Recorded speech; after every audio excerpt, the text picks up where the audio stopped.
weeks of stepping my foot into Poland, I already started making money. Poland, you're not coming into a land of sense. You're coming into a land of hey. I've never had a worse experience with a Polish person.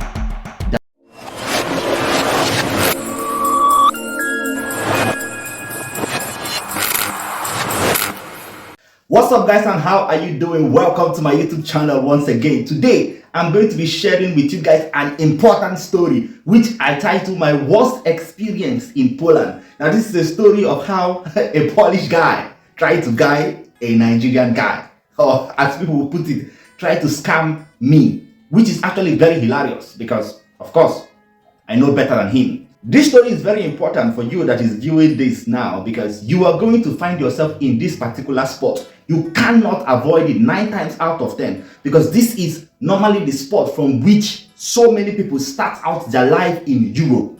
And if you cannot, or in Poland in particular, and if you cannot grasp what I'm about to say now and understand it very well, when you come here, you are going to fall into the same pit. And if you are not careful, you are going to start from day one to have massive problem here in Poland. Before we get into the story, come and hit that like button and subscribe to the YouTube channel. Go now and in the link, join the WhatsApp community that is actually growing in leaps and bounds. Ask your questions and join a group of people that have the same agenda with you. So after lots of stress in Nigeria trying to come over to Poland, after rejections from Germany and other places my desire really were, I finally got my visa to come over to Poland. And of course I was happy I came into Poland. And as a Nigerian guy I am now, I didn't come to Poland to start sleeping. No, I came here to hustle. Once I stepped my foot on the ground, within 2 weeks of stepping my foot into Poland, I already started making money here in Poland. Now, what was my source of making money? The first source was delivery. This thing they call Uber Eats, Well, I don't know whether it is very popular back home in Africa. It wasn't when I was coming out. But it's like the Uber drive, but now you deliver food to people. Delivery guys, something like that. People do it there too. No, but this one now was for Uber. And I was doing this business for quite a while. And it's actually a very good place to start. If you are coming into Poland for the first time and you're trying to look for a job, you've not seen a job, if you can drive a car, or if you can drive a moped, or if you can even use a scooter or a bicycle, go into delivery immediately. It can give you fast and amazing money. With my desire to go into Uber and start the delivery, I started asking myself, what do I need? I know I'm going to need a moped because I know how to ride the bike, a moped or a bike as they call a motorbike, not a bicycle now. I got the helmet, I got the Uber Eats bag, I got everything. I was ready, I was willing, my heart was in the game. I was ready to go into the streets and make money. So what did I do? I actually asked people, where can I get a moped, because I don't want to buy a moped at the time. I just said it would be wiser for you to rent out this moped, and then maybe when you make enough money, or if this business is profitable, then you see to buying your own moped, which is actually the wise thing to do. I went on Facebook Marketplace. I saw a couple of people who were actually renting out their bikes, but then I saw this particular guy and he was living close to me or somewhere, not too far, so I could go there and pick this bike. This guy set up a meeting point.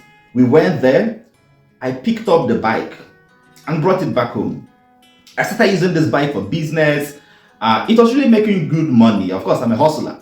And as the days kept on going, the bike actually developed some faults. So from time to time, I will call this young man, please come and pick the bike. Most times I take the bike to him and maybe he'll give me a new one and then repair the old one or something. But this time around, I invited this guy to come to my house. This is a Polish guy that I'm talking to you about. I invited him to come over to my place. So he came over to my house and picked the bike from there, giving me a brand new bike in my house. Now I've been doing this Uber Eats for let me say about a month. So I have become familiar with the whole process and everything. I started getting confidence in this young man. But I did not know that the worst thing that I did was to show that young man my house. So you have to be very careful. Another lesson to learn. Do not just show random people where you live. Keep it to your heart until this person seems to be very important to you or have any direct relationship with you. This guy came into my house, picked this bike and gave me a new one.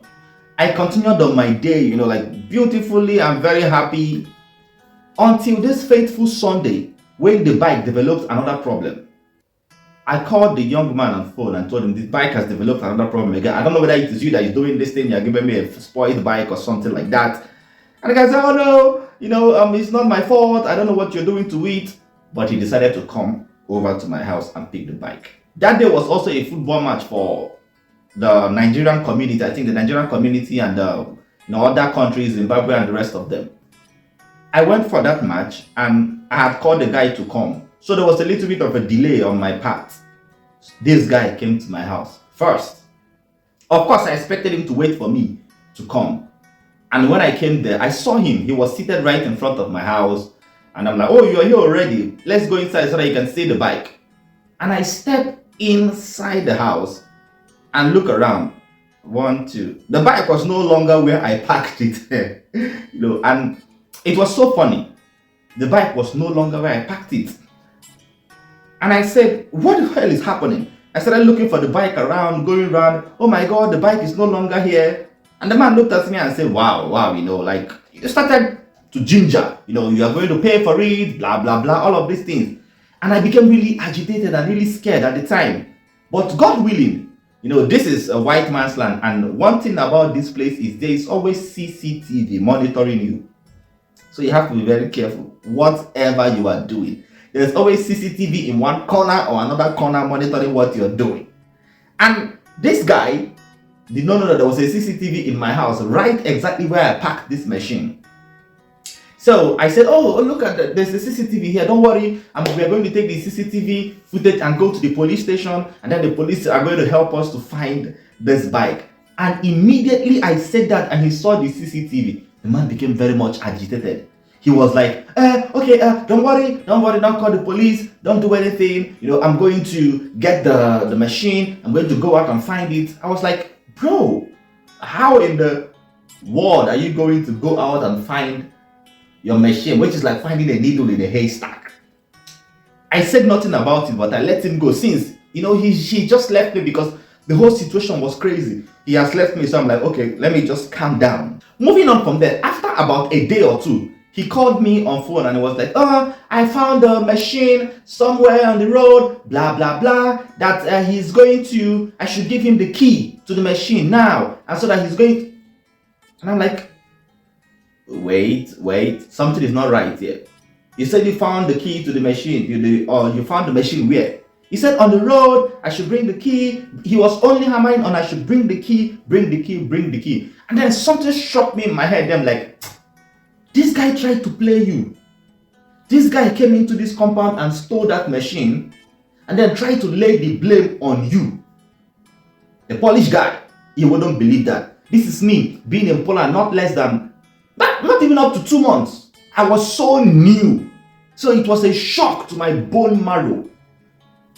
One other thing you must learn here is they steal a lot of bike in Poland. Stealing of bikes, mopeds, this thing is like their career is a stereotype. Just like they have stereotype of drinking alcohol, stealing of bikes is also another stereotype which they have. So you have to bear this in mind too. I said this guy tried to play me. And in that case I told him, no, I will not give you this key. I still have the key in this house as we speak. I still have the key to that bike now. After 2 years, I still have the key. I told him I'm not giving you the key to this bike until we go to the police station and figure out how the bike got lost in the first place. And I was like, oh, no, don't worry, no, we don't call the police, let's leave it. I said, no. And I didn't talk to him again for a very long time. And then I switched my house. Right now, where I live is, look at my house, look at the police station. Like we share the same fence. Like my wall here now and this part of the wall is literally the police station. We share the same fence. So at that point, when I came here, I had decided that, okay, it's time. Let me just give him his key. I don't want to have anything with him. This guy tried to play me, but he didn't know that the boy was smarter than him, something like that. I said, okay, fine. Come and take your key, brother. He said, send me your address. I sent him my address. And the last thing this young man sent to me, which is the last thing he sent to me even up to today, was a smiling emoji. And I then discovered, oh my God, I live close to the police station. So the young man thought that I was about to report him to the police for coming to my house and stealing the moped that he rented to me. Which is crazy. So He didn't come. Up to today, the young man has not come into my house or come around here to take it, because he thought that maybe I wanted to report him to the police, but he didn't know that I was living just close to the police. Maybe he thought I was standing in front of the police station there, and then, so he was like, I'm sure this man has had a lot of dealings with the police, because once I sent him that address, he knew there was a police station there, and he knew that he was not going to come for that key, and he never came for the key. That was the first shock I had in Poland. Till today, I've never had a worse experience with a Polish person than that. Not even on the level of racism, not even on the level of anything, but that one where I hired a moped from someone, and this person came into my house and stole this moped only to want me to pay for this moped. Yeah, that was a really crazy one. And I want you guys to understand that you will start from there. And coming into Poland, you're not coming into a land of saints. You're coming into a land of sinners also. You're coming into a land of people who want to rip you off as a person. You're coming into the land of people who are looking for money. Poland is not a rich nation. Poland is a country where people are looking for money. And people are looking for this money by all means. And they don't care if they scam you. They don't care if they scam their fellow Polish person. They don't care if they steal your bike. They don't care if they do any of this to another person. They would do it. This is what the life calls for. So the moral of this story is that once you come into Poland first, be ready to start hustling. There is no time, except maybe you have your father, your mom, someone who is down there to sponsor you or to help you, within the first 1, 2, 3, 4 months. Start working. The white collar jobs has disappeared. Go into something like Uber Eats, especially if you come in during the summer. Go into something like delivery. Start delivering food to people. From there, you can maybe get into factory jobs and other things before you can talk about getting a white collar job like I am doing now. So that is it, guys. Just be wise when you come into Poland and take everything very serious. Take your journey here serious. This is actually a welcome back to making of videos here on YouTube. Hopefully, we are going to be stable this time around to bring you the best of the best now that I have graduated from studies. Peace.